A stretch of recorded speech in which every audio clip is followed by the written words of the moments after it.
Welcome to Frank and Upfront. I am your host, Mr. Franklin. A very special welcome to all of you who are joining me here on this podcast. I invite you to like, comment, share, and subscribe. I also invite you to hit the notification bell that you can be notified of new videos, especially when you consider that YouTube is shadow banning me. My subscriber count is kind of low and I just have to call YouTube out on their bullshit. Yes, they are shadow banning me.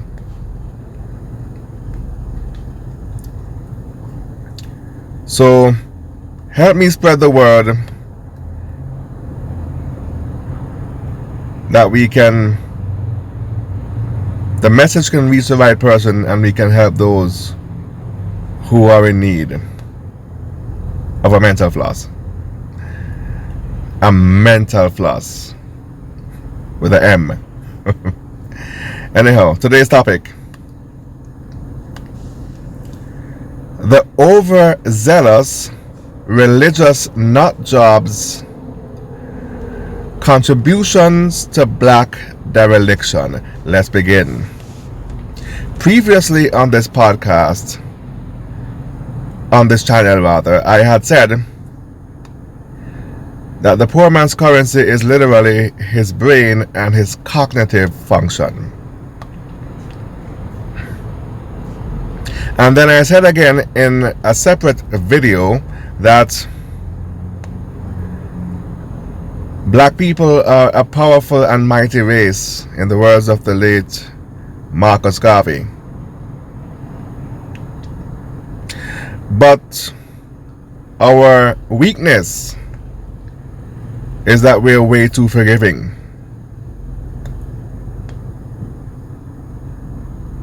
When the 9 people were shot dead by Dylan Roof at a church in South Carolina 5 years ago, the surviving relatives of those people had publicly declared their forgiveness and their love for Dylan Roof. And when Amber Geiger had shot Botham Jean in his own apartment, Jean's own brother at Geiger's trial literally begged the judge if he could have permission to hug his brother's murderer.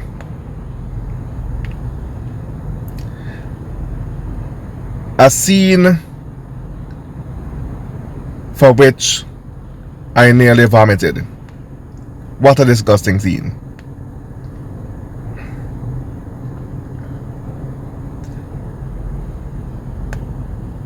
Literally begging to hold and console your brother's murderer when you yourself, sir, the real victim in all this, is in need of consolation. But look at the message that they're sending. Look at the message that they're sending to the young people. That this is somehow this is some kind of noble act. Oh, how noble. How noble. Forgiving your murderers and your oppressors, you fools. How noble. Who I really feel sorry for are the young and impressionable who believe this to be a noble act and who will carry on these acts of unwise forgiveness much to their own detriment.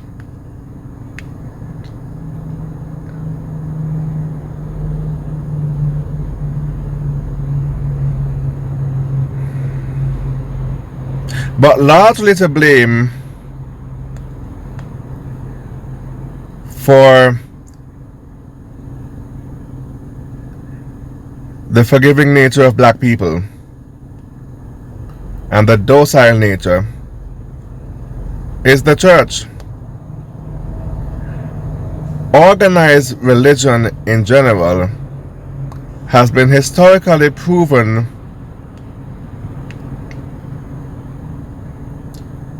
to make black people in particular more docile.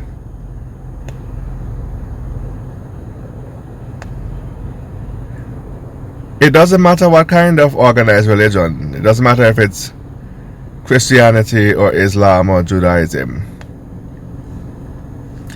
Because those who convert to Islam will tell you, why are you a Christian? Christianity, that's the white man's religion, boy. That's the white man's religion. That's you practicing the European religion. That's the white man's. Like, why don't you convert to Islam? That's more on our side. Really now. Really. Because if you read your history, those who are talking like that, if you read your history, you would know that there was an Arab slave trade that brought Islam to much of northern Africa.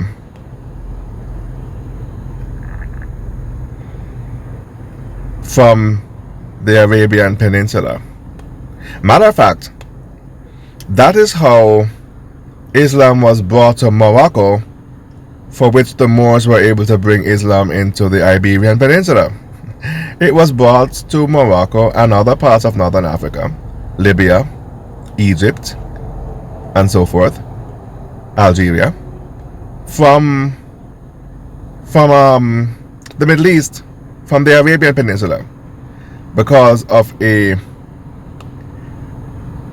slave trade, an Arab slave trade, perpetuated against black people in North Africa before the European transatlantic slave trade. And yes, it's true that we were here first in the Americas, but that doesn't mean that transatlantic was non-existent. It just means that it was carried on to a lesser degree, and for that matter was told in reverse, where people were brought to Africa from the Americas because they believed there were too many of us over here to be conquered, and they wished to destroy the evidence of Afrocentric features on the statues, the Olmec statues, by destroying the noses and the lips, and also to reduce the population count. A part of their genocide was to pick us up off the land and take us all over the world, predominantly to Africa. So yes, there was a transatlantic slave trade, just not the way you believed it to have existed, based on what was told to you, which is not your fault, but that's no excuse. However, even though the lies told to you is not your fault, it is your responsibility to learn the truth and spread the word. So long before the transatlantic slave trade, there was an Arab slave trade perpetuated against North Africans. And this must have been during the time of the Roman Empire, because many of the Roman gladiators were North African slaves, being thrown into a coliseum to fight against wild animals, bears and lions and all kinds of things like that.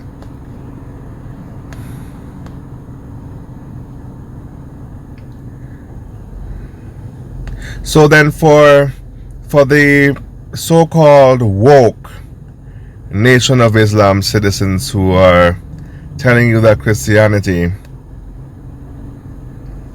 is a white man's religion, it's a European religion, why are you practicing Christianity? But they are no more enlightened than you are who's practicing Christianity. Both are lost. The black Christian is lost, and the black Muslim I should say, is lost.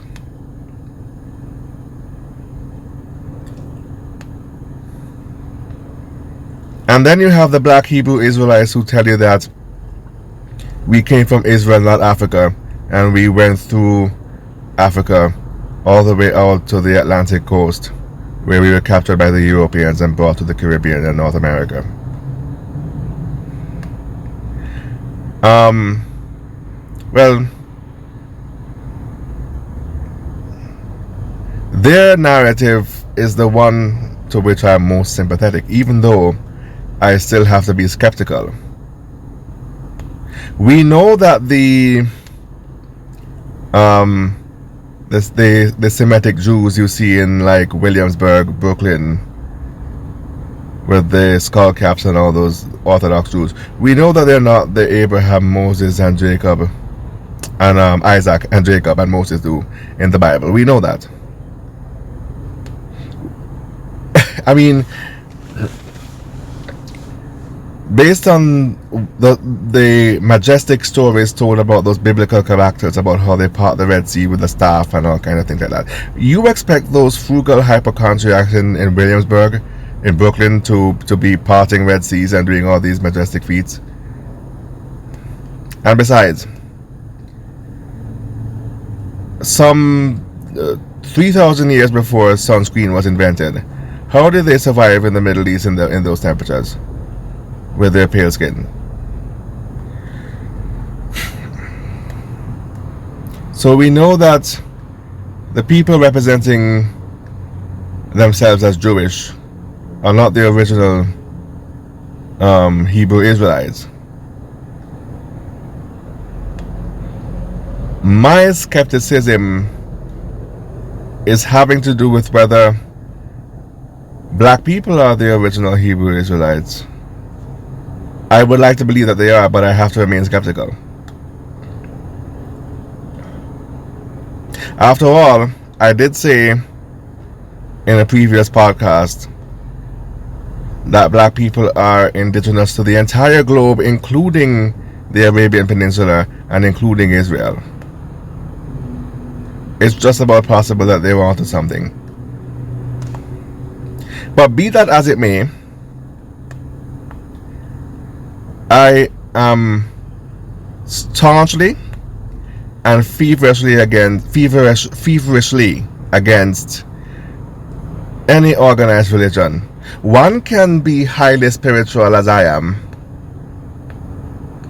without partaking in any form of organized religion. The difference between people who are religious and those who are spiritual is that the religious people are afraid of going to hell, and the spiritual people have already been to hell and back, so we have no fear.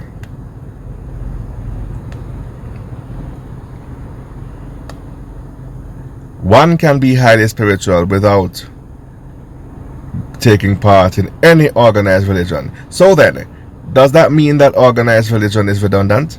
Well, it should be. It should be redundant. So why are we still holding it up and giving it all this power and feeding into it? Why? You can be highly spiritual without joining any kind of organized religion, be it Christianity, Islam, or Judaism. And even though I sympathize with the Hebrew Israelite narrative,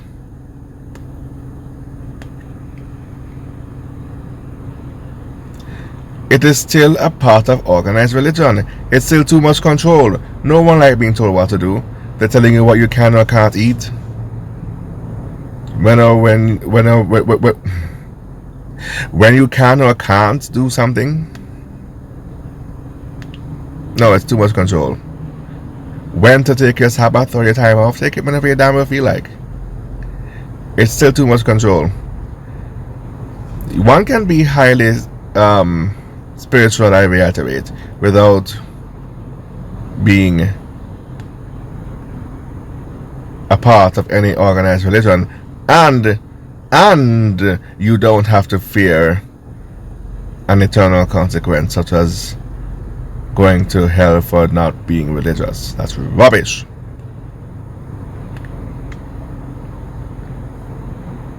That's what they use to scare you and get you on your best behavior as if you were a naughty child who need a good scolding. You see how condescending that is?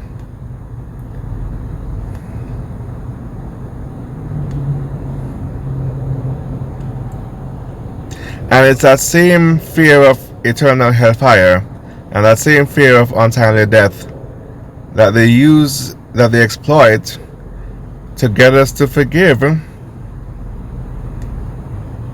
people who are not deserving forgiveness. Now, forgiveness, when applied correctly, can be a beautiful thing. I am not against forgiveness necessarily.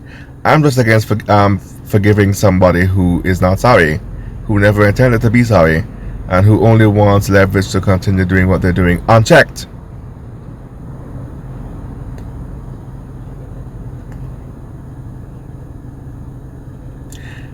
In a normal world where we were dealing with normal people,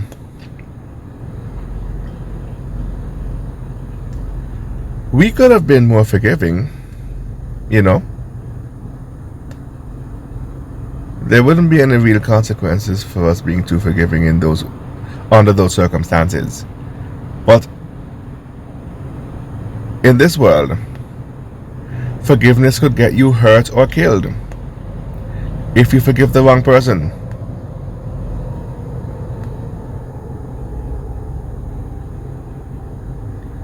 And if you keep forgiving them. To forgive someone in this world is to wrongfully believe that you live in this perfect little world where we could all hold hands and sing Kumbaya and everybody feel the same as you do and everybody's all tolerant, and that's not true.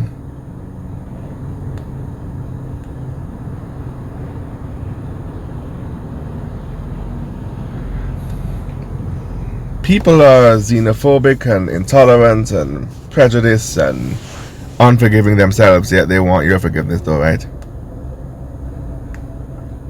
So why is the onus on you then to forgive them and not them forgiving you?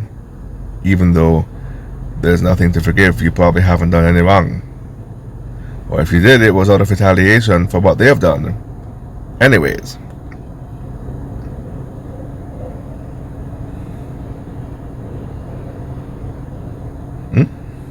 Why is the onus on peacemakers, non-confrontational people like us to forgive? Do you see the hypocrisy in that? And why are people voluntarily preaching forgiveness when no one asks them anything? They're the ones going out of their way, being nosy, and it's none of their business.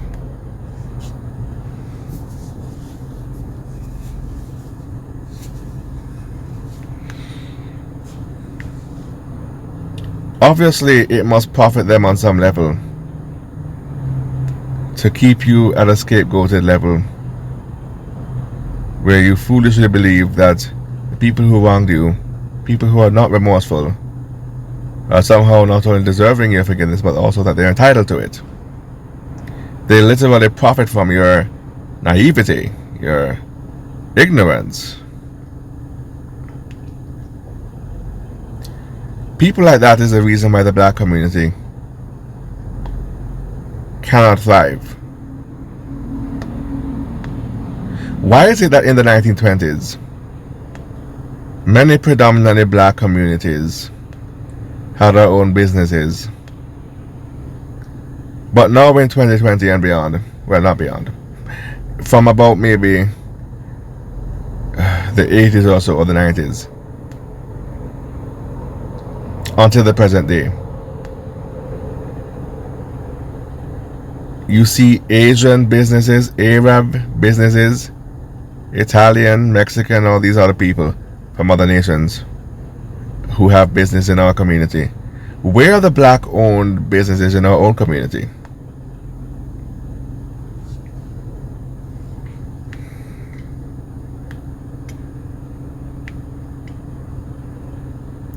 That kind of forgiveness mentality, kumbaya mentality, everybody loves us mentality, I forgive you mentality, is the reason why our governments have sanctioned the operation of non-black businesses in predominantly black neighborhoods. And even on a more grand scale on the world stage, many of our governments in the Caribbean have allowed the Chinese to so-called invest in infrastructure on many of those islands. Infrastructure that we probably don't even need. And so now the citizens of those countries owe the Chinese. And if the government can't pay the Chinese or other foreign investors back at X amount of time, if the deadline of the debt servicing cannot be met, these foreign investors, and I keep saying the Chinese because they play dirty and we know that this is how they roll. They will say, you can't pay us back? Okay. Sign over control of your shipping ports to us. And when you do that, you don't know what's being shipped in or out of those islands. Our government keeps signing away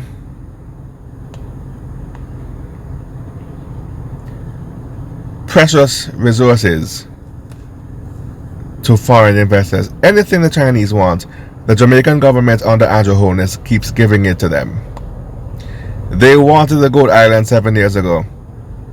The then Portia Simpson Miller-led administration signed over the Goat Island to the Chinese.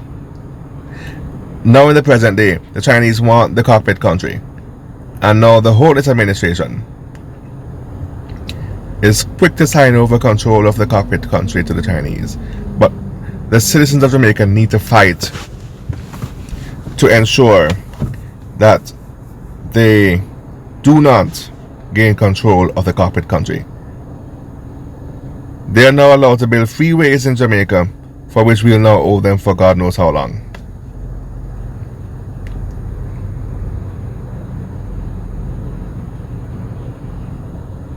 All of this while there are 43 Jamaican ship workers who are marooned at sea on a ship to which they are employed,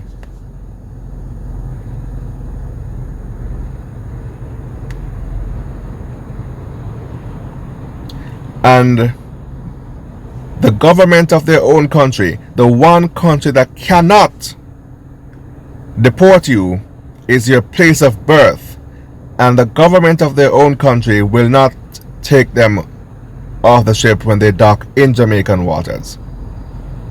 How deplorable. But yet, Mr. Holness and his cabinet members are quick to sign over every little nook and cranny of Jamaican resources to the Chinese at their beck and call. So what you're telling us, Mr. Holness, is that the lives of the 43 Jamaican ship workers are not important. Their lives don't matter, but the greed of the Chinese matters. The best part of all of this is that these events will cost Holness the upcoming elections. I hope he loses.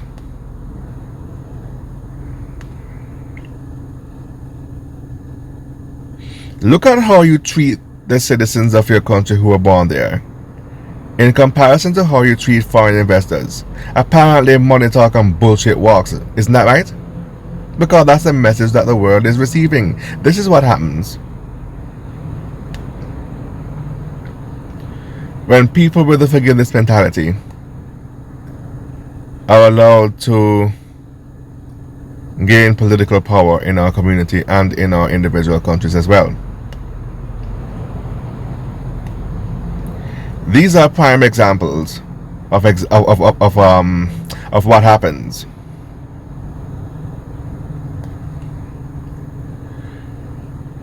when these people are allowed to gain political power.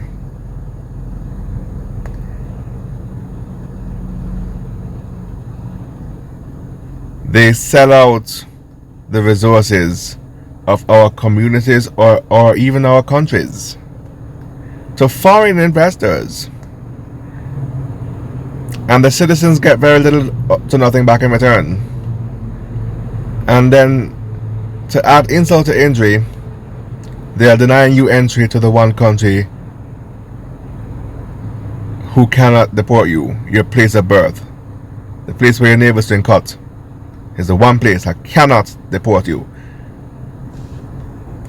There need to be international sanctions from the UN and Amnesty against the government of Jamaica for as long as our citizens are still out there at sea. Underfed, malnourished, lives in danger,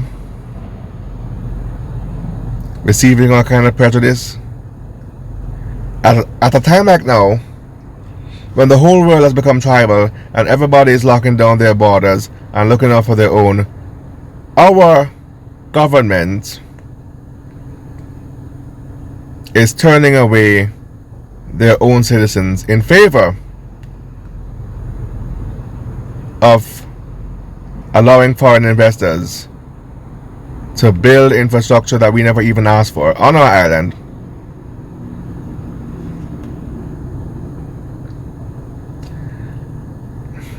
And seize whatever resources that they want.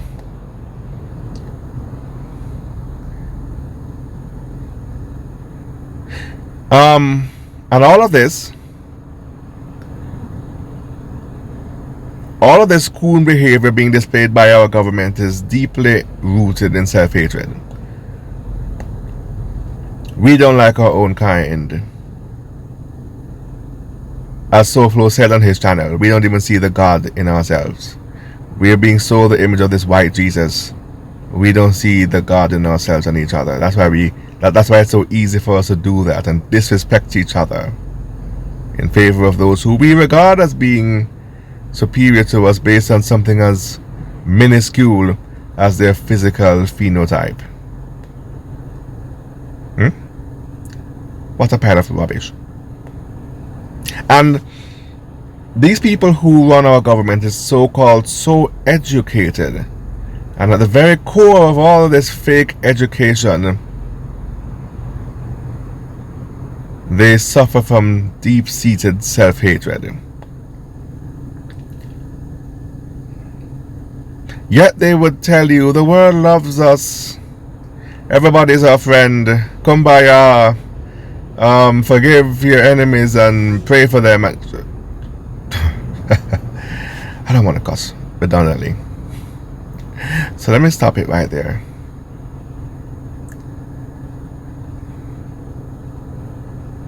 Because I get very annoyed when people talk like that. I just do. Anyway,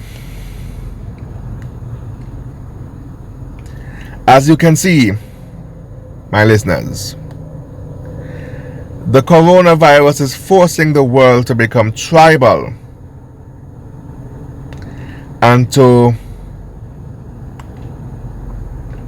look out for their own and to stick together as a tribe. At the very core of human nature, most people like the feel of familiarity and as such would rather stick with their own.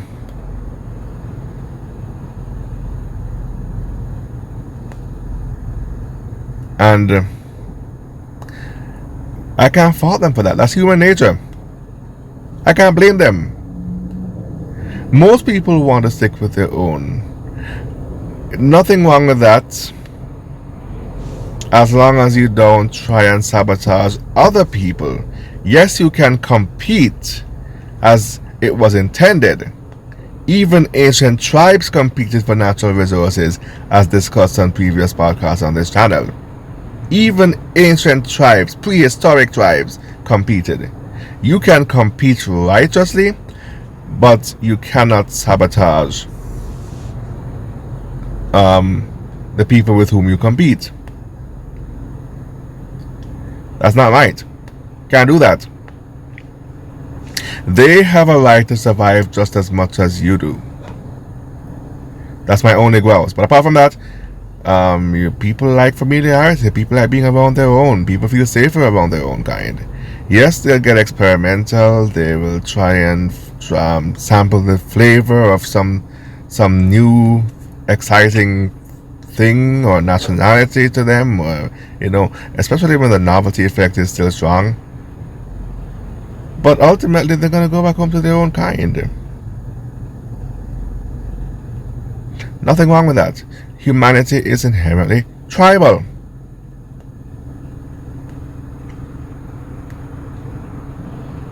But in a time like this, where the coronavirus is forcing people to be more tribal than ever before,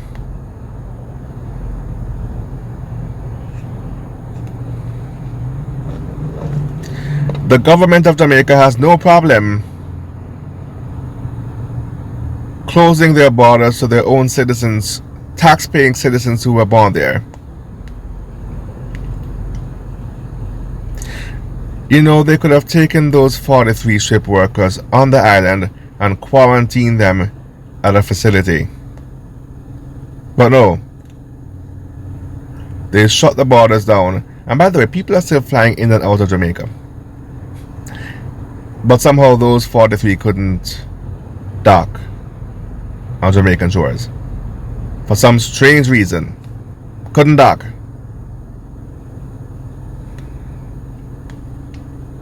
People are still flying in and out of Jamaica, even to this day. Now, the ship left for Europe and docked in Lisbon.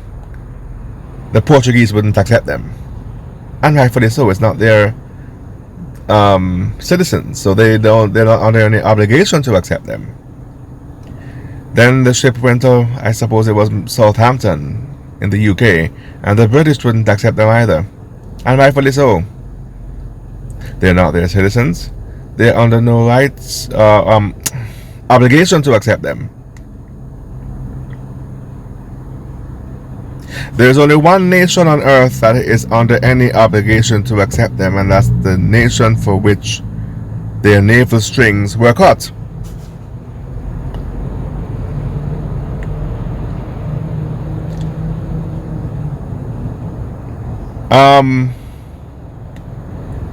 If the government of Jamaica gave two damns about the citizens, they could have sent a plane to go get them in the UK or wherever they're at and fly them into Jamaica. But no, they are marooned at sea on the vessel to which they are employed for more than 30 days, running out of food and water and fresh water and resources. Imprisoned in their own quarters. And these people have families back home. I, Mr. Franklin, will be joining the voices of those who have already spoken on these matters. The government must face international sanctions from the UN and Amnesty. And Andrew Holness, the Prime Minister, should lose the elections coming up either by the end of this year or sometime next year over this matter. We will not allow this matter to rest. My point was, however, my original point, in a time like this where the whole world is becoming tribal, and rightfully so, the one nation on earth that is turning away its own citizens happens to be a black majority nation, and they're doing so, yet they had no problem signing over much of the country's natural resources to the Chinese, among other foreign investors. That has to be some deep-seated self-hatred going on there. And all the education in the world cannot mask how these people in Garden House truly feel about themselves.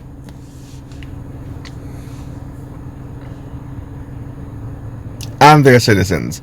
And as usual, the citizens are the scapegoat for which they feel more powerful and they feel better about themselves. Someone has to be beneath the narcissist, don't you know that? Someone has to be beneath them because they know they're pathetic. So in order for them to feel better, someone has to be the scapegoat and someone has to be beneath them. That's how that works. And that's what's going on here. The 43 ship staffers from Jamaica on that ship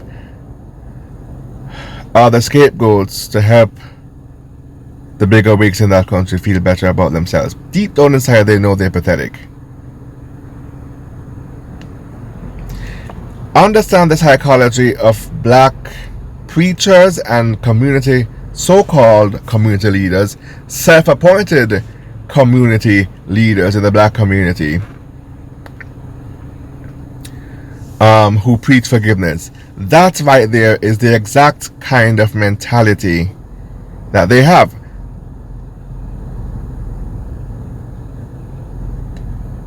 And this is how dereliction is allowed to breed and fester in the black community for generations and with no end in sight, because of a fucked up mentality like this one. Yet they have the audacity to preach to forgive not your brother, but those who are different from you, those of a different persuasion, who look different, who think different, who don't see you the same way, who don't value you or respect you. How many times do young black girls go into these Korean-owned beauty shops? The owners think they're stealing their hair products and their weaves, beat the crap out of them and call the cops on them. And about 2 or 3 days later, the same black girl goes back into the same Korean-owned store and buys more weaves. First of all, you shouldn't even be in there in the first place. You should be wearing your natural hair that God gave you.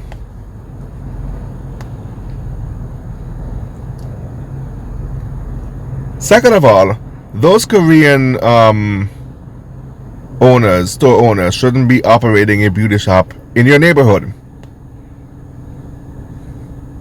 And you get your ass beat as being a suspect of shoplifting, and you don't learn the lesson. You keep going back in there regardless, and you wonder why you keep getting your ass beat, why no one respects us, they take us for granted, and why we're so damn powerless in this world. It is that kind of mentality for which these things are allowed to happen. We are more powerful than we think. We just don't use our powers. We're worthless. We sit down on our powers. We sit on our powers. We don't use it, man. I said that the poor man's wealth is in his brain. Use the brain that God gave you. Understand your position in this world and see how you can maybe maneuver and somehow come out on top.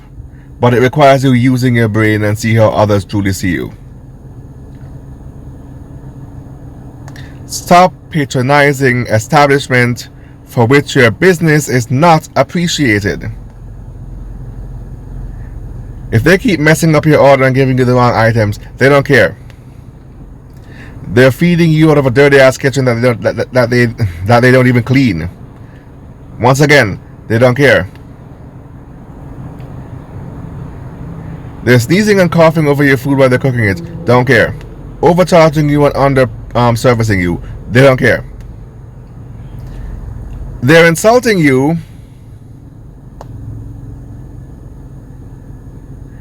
first of all. They're capitalizing off your self-hatred by selling you some dead Indian guy's fake hair, for crying out loud.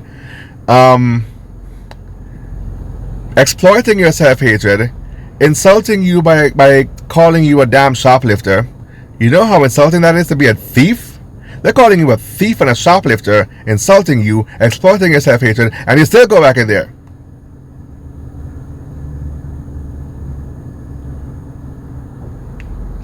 At this point, you people have Stockholm Syndrome, and you deserve a goddamn beatdown whenever these people think you're shoplifting in their store. Stop going in their store!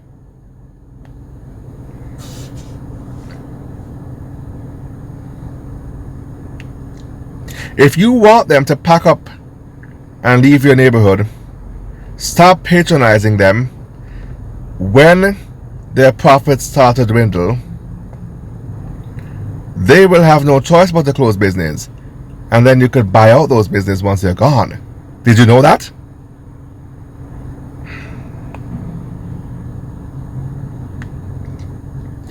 We are feeding into, we're not feeding into, we are paying into a damn system that is oppressing us, and we wonder why it's oppressing us. We wonder why it's oppressing us, but yet we are paying into it. We're paying into the very system that's oppressing us.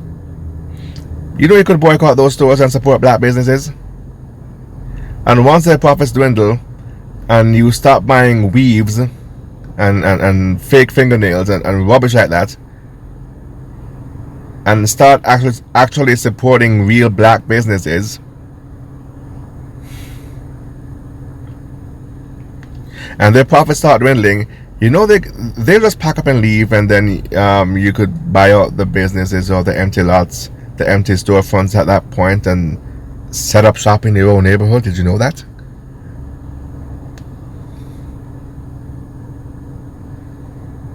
There are things we can do throughout all of the history of humanity.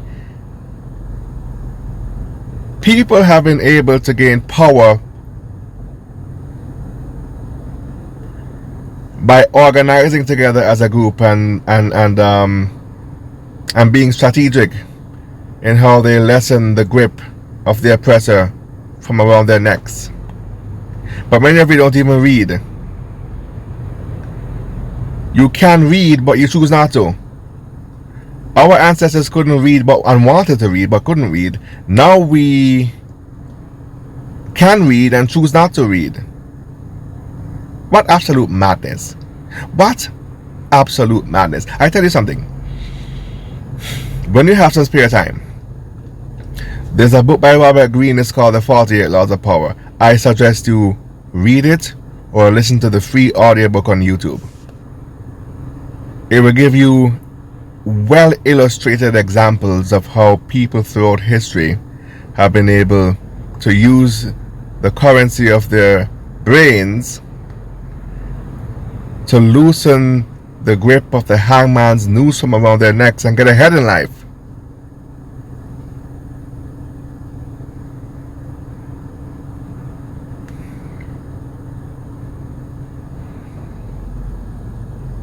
We can do something similar,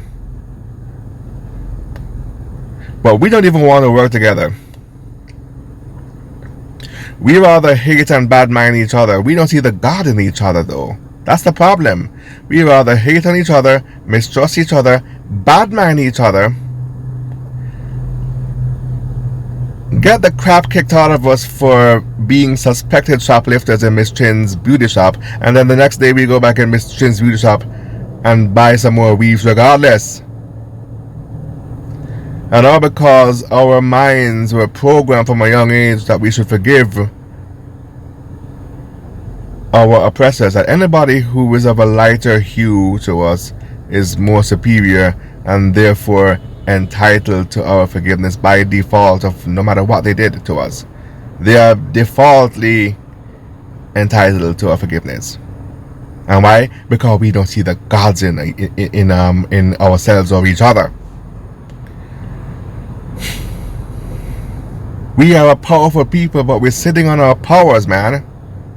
Sitting on our brains, for crying out loud.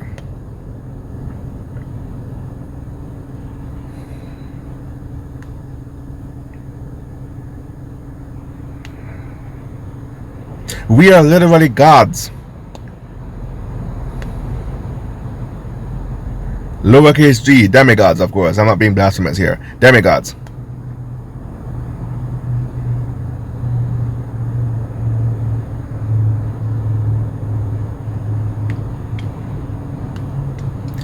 But we rather hate each other,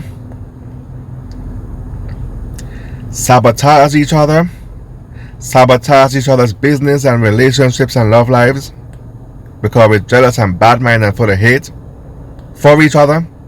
But not for them though, right?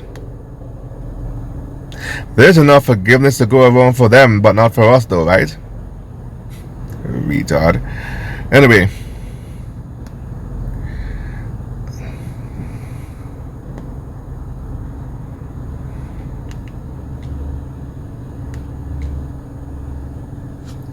We complain that the Jamaican lady working in the restaurant is lazy, and that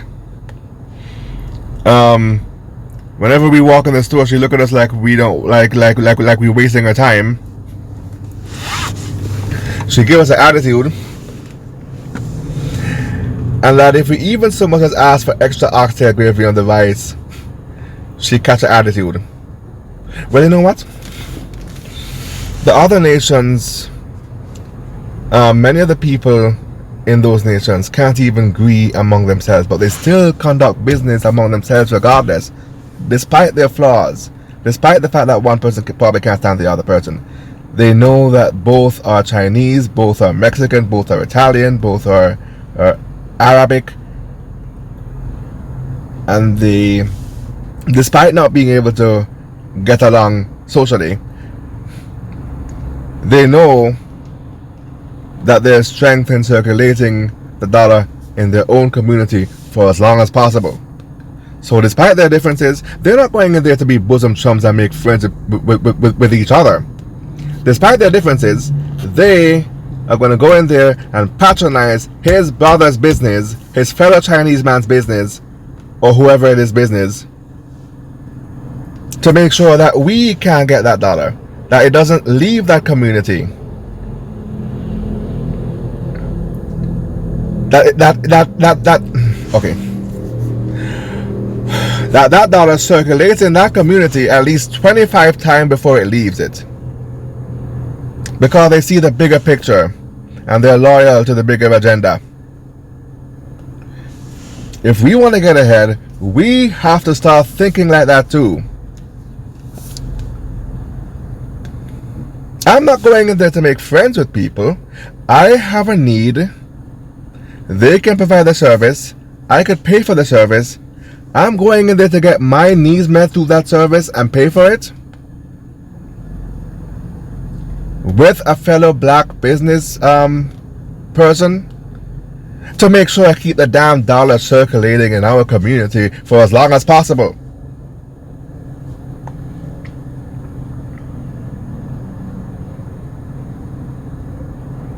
How come we don't have grocery stores that the Koreans and the Mexicans have? Huh? When I go to Koreatown here in Los Angeles, they got grocery stores, they got opticians, they got farmers markets, every damn thing. Why black people can't do something similar? Why is it that majority of the business places in Jamaica are either Chinese owned or British owned or something like that? Indian, Syrian, Lebanese, whatever it is.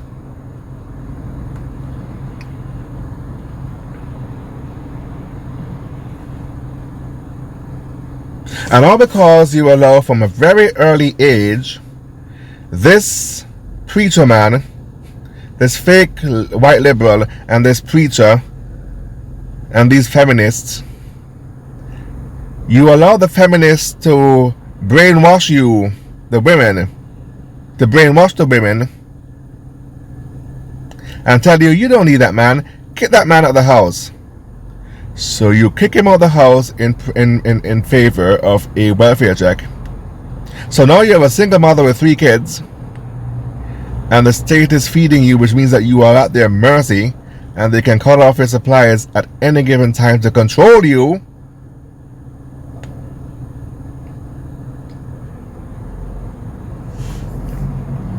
And then now,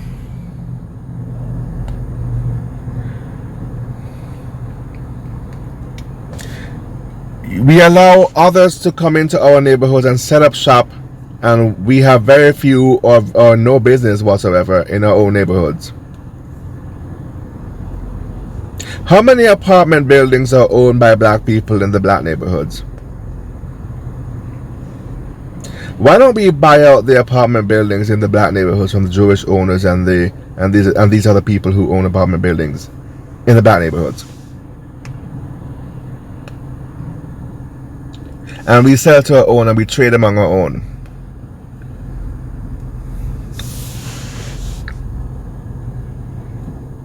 I am giving you real actual solutions for which we can gain power in this world, that we don't have to rely on anyone for anything. We can be self-sufficient. We don't have to rely on their system. Do you see what's happening now with the coronavirus? How they're talking about quarantine, lockdown, and social distancing, and how they can crash the economy with the push of a button. And we're all screwed if they do that, because we're feeding off of them and we're literally at their mercy for them supplying us. If we had our own system, all the social distancing and lockdown in the world would not affect our economy one iota, because we have our own. Why are we so heavily dependent on a system that was meant to oppress us? What can we do about that to implement change? So the feminist and the fake liberal brings the welfare system or welfare concept to our neighborhood to make us dependent on a system. And then that preacher now, that Reverend Portrox motherfucker, he is telling you to forgive and love those who are different from us, who probably don't even see us the same way we see them. Love and forgive them. We live in a kumbaya world. Everybody loves you. Everybody is your friend, black man. No! I mean, I'm not saying they're racist. Not all of them. But a good number of them doesn't like you, don't like you, and it's too much of them. It's the number of them who are racist is too much for me to remain silent about it. And then there are others who are just tribal, period. They're not even racist, they're just tribal. And that's their right, like I said before. That is their right. You have those who are outrightly racist and who will sabotage you. And then you have those who are just tribal, point blank, period, where their own come first, and that's right. That's what we're supposed to be doing. We could, instead of being offended by these tribal people talking about how they're racist, we can take a page out of their book and learn to be more like that. We should be more tribal too. And you know something? Prehistorically, the ancient tribes of this earth were prehistorically like that. But organized religion and the deceptive politics of the fake white liberal and all these motherfuckers and the feminists socially beat those values out of us and socially engineered us to be docile towards them, so they can win and get the upper hand, and we can be reliant, dependent on a damn oppressive system. All right, oppressive system that was meant to destroy us, and at the push of a button they could just end it all, artificially induce a recession through social distancing and mask wearing requirements for doing a damn business transaction, for crying out loud. And then we're all screwed unless we had our own system. Let this be a lesson to us. Stop being so damn forgiving to people who are not deserving our forgiveness.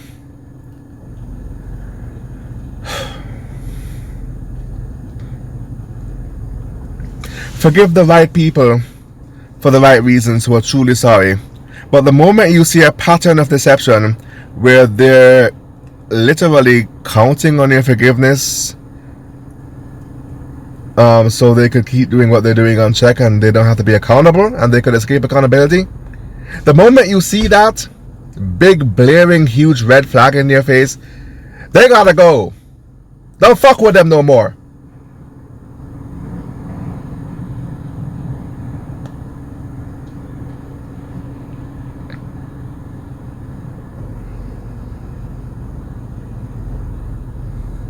We need to start having pride. We have no pride anymore. We used to be a proud people, especially those of us from the Caribbean. We gotta get back to that place of pride, man. Pride is the first step in believing ourselves to be worthy. We are worthy. We are good enough. But we have to see pride. We have to be proud first of ourselves. And then we have to see the God in ourselves and each other.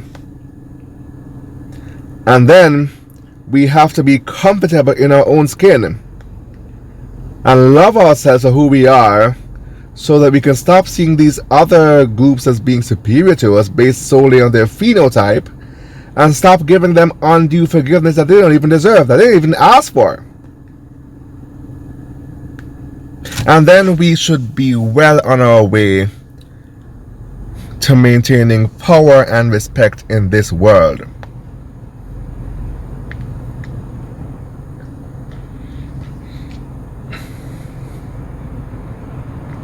Why is it that in the black community and in majority black nations on earth, there are more churches per capita than anywhere else? Why?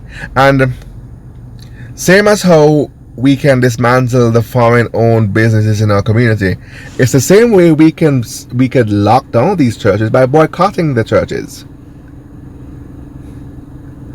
The same way we could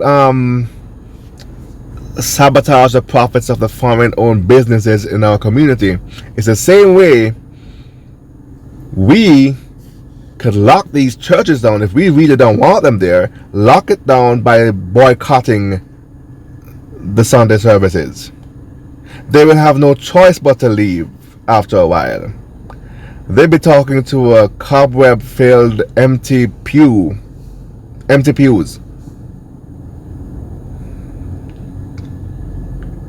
And then they'll be wasting the lights and the AC and the mic and all those things, and they have no choice but to leave. But we have to boycott the church. The church who wrongfully taught us to forgive our enemies and those who compete with us.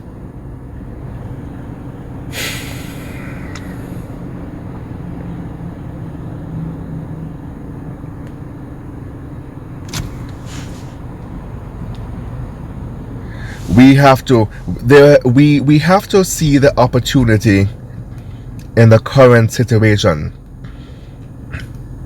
Right now, many of these churches are closed due to social distancing orders because of the coronavirus. When the travel ban has been lifted and we're now able to go to church again, we need to not go back to church again. We need to maintain social distancing from the church, if nowhere else, because they're the main source behind teaching black people to be docile in this world. They got to go. And once the buildings have been vacated, once again, same like with the businesses, the foreign businesses, we can occupy those buildings, buy the buildings out, and turn them into whatever we want, to community centers. There's so many ideas, so many innovative ideas for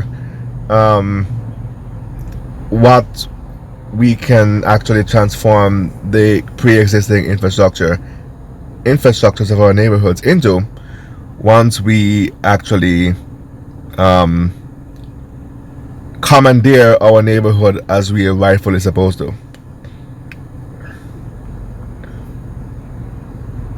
Commandeer our own neighborhood as we are rightfully supposed to. So many ideas. Community centers, shopping malls, grocery stores even. Or the world is your oyster in that moment.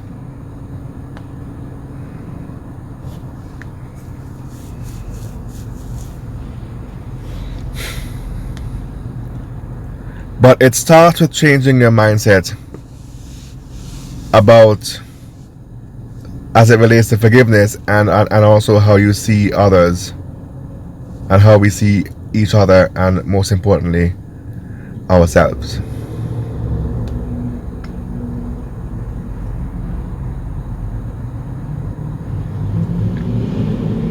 Next week's topic: